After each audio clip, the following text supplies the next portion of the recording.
Celoteh Moyu.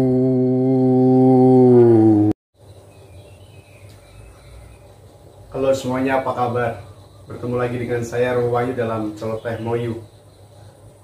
Baru saja saya bertemu pasangan yang menghadap saya bercerita tentang persiapan pernikahannya. Saya cukup terkejut karena mendengar bahwa si cewek yang menikah dengan non-Katolik itu memilih meninggalkan agamanya, meninggalkan imannya, kepercayaannya, supaya bisa bersatu dengan pasangannya. Dan dia mengatakan, saya mau mengikut dia.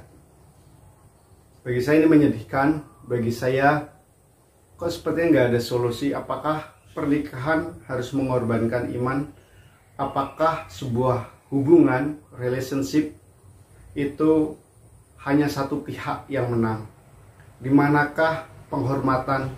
Di manakah penerimaan apa adanya? Tentu saja ini menyedihkan saya karena cewek ini demi bisa bersatu dengan pasangannya meninggalkan imannya. Sungguh menyedihkan bagi saya. Bagi saya yang bikin sedih adalah alasan mengapa ia meninggalkan imannya, ya supaya bisa ikut dia. Lah memangnya untuk ikut dia kita harus meninggalkan keyakinan kita? Memangnya untuk bersatu dengan dia kita harus sama dengan dia?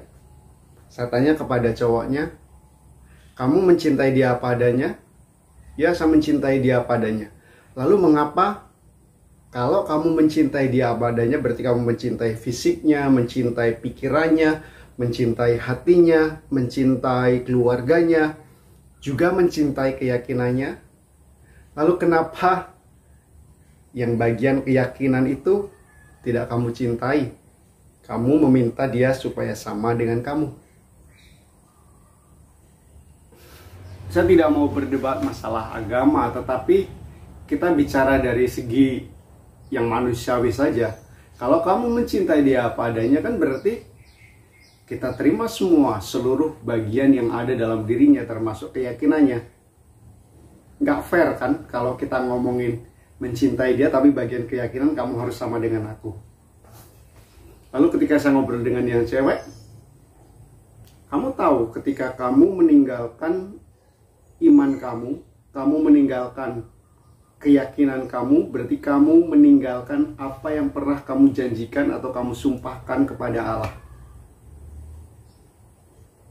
Berarti kamu sudah mengorbankan begitu besar dalam hidup kamu, yakni harta surgawi. Bahkan mungkin habis ini kamu akan mengorbankan keluargamu yang tidak setuju. Kamu sangat besar mengasihi dia sehingga kamu mengorbankan itu, seperti kamu meninggalkan harta berharga demi dia. Kamu sangat mencintai, kamu sangat luar biasa. Tapi coba ketika saya tanya kepada pasangannya, apakah kamu berani mengorbankan sesuatu yang besar demi pasangan kamu?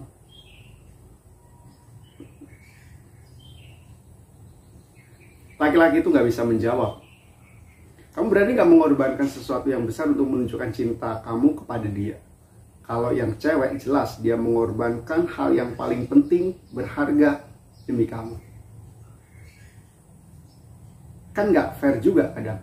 Seseorang mengorbankan sesuatu yang paling penting, yang sini tidak mau mengorbankan sesuatu yang penting. Dia maunya menerima. Karena jadi pertanyaan juga, ini relasi macam apa gitu ya. Lalu saya bilang kepada yang laki-laki, dalam keyakinan kamu, dalam agama kamu, seorang yang melanggar sumpah, mengingkari janji kepada Allah, akibatnya apa? Dosa. Kalau orang jatuh dalam dosa, akibatnya apa? Dia diam. Saya jawab, kalau dalam tradisi Katolik, orang yang mengingkari janjinya kepada Allah itu adalah memang berdosa. Tetapi lebih dari itu, ia memisahkan diri dari Allah. Artinya dia tidak akan hidup bersama Allah di surga. alias dia masuk neraka. Cowok itu nggak bisa jawab. Beranikah kamu menjamin bahwa dengan meninggalkan seluruh hartanya tadi, meninggalkan Allah yang ia yakini tadi, kamu akan berani menjamin dan membantu dia untuk masuk ke dalam surga?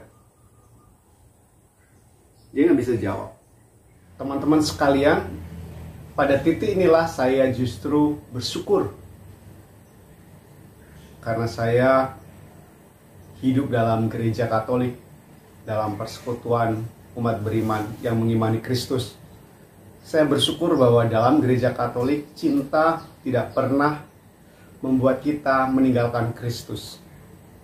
Cinta membuat kita tidak pernah meninggalkan Allah, karena Allah adalah kasih. Maka ketika kita mencintai, harusnya di situ Kristus hadir, harusnya di situ Allah hadir. Bukan justru sebaliknya, malah kita meninggalkan Kristus, meninggalkan Allah. Maka dalam gereja Katolik, kita mengenal bahwa pernikahan, secara khusus relasi yang disahkan dalam ikatan perkawinan, itu tidak pernah memaksakan orang untuk meninggalkan imannya. Memang gereja sangat sedih bila umatnya, anggotanya menikah dengan orang yang berbeda keyakinan, berbeda agama. Gereja khawatir bahwa anggotanya nanti justru tidak bisa menikmati harta surgawi. Maka demi alasan itu gereja akan lebih bersuka cita ketika anggotanya menikah, menjalin ikatan perkawinan dengan dia yang seiman. Tapi kita nggak bisa menutupi kenyataan, tidak bisa menutupi fakta bahwa yang namanya cinta itu tidak memandang agama. Bisa saja menaruh hatinya, menaruh cintanya kepada orang yang berbeda agama.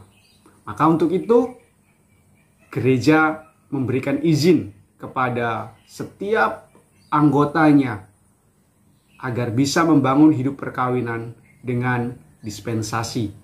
Gereja memberikan izin dengan alasan untuk menjamin keselamatan jiwa anggotanya.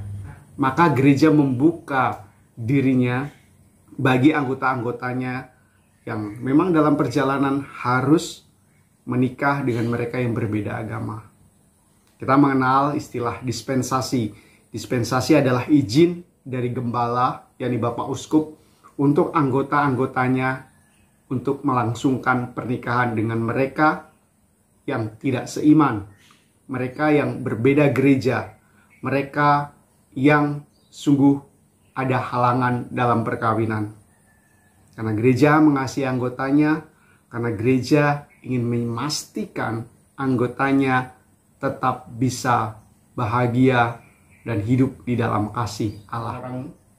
Bagi kalian yang akan melangsungkan pernikahan, jangan berpikir sulit, susah untuk mengurus dispensasi atau izin. Semua itu sangat mungkin dibuat, semua itu sangat mungkin dibuat, semua itu sangat mungkin dibuat, semua itu sangat mudah, asal kita mau memprosesnya dengan hati terbuka.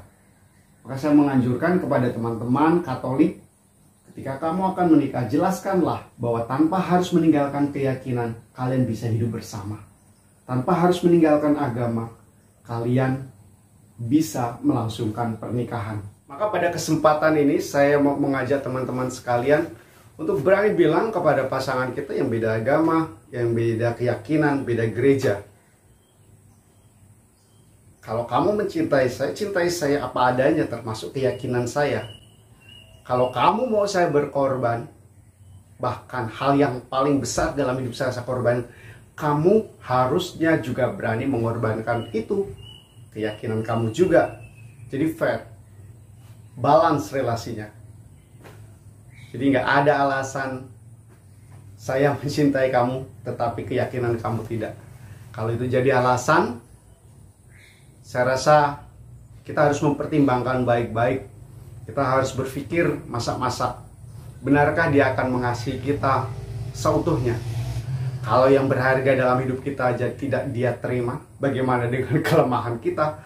Bagaimana dengan kekurangan kita? Kadang kita juga perlu menguji pasangan kita. Berani nggak kamu ngorbanin yang berharga dalam hidup kamu? Jadi hari gini kalau kita ngomongin pernikahan, perkawinan, relationship, kita harus berani ngomong kayak gitu dong. So, cinta kita balance.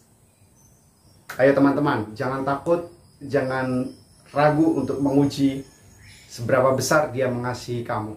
Ingat, ubi caritas et amor, ubi caritas Deus ibis. Di mana ada cinta, di mana ada kasih, di situ Allah hadir. Maka nggak mungkin ketika ada kasih justru kita menyingkirkan Allah dari hidup kita. Maka tidak mungkin di mana ada kasih justru kita malah menyingkirkan Allah dalam hidup kita. Yuk, berpikir lebih maju. Yuk, pakai terang Roh Kudus untuk menjawab situasi ini.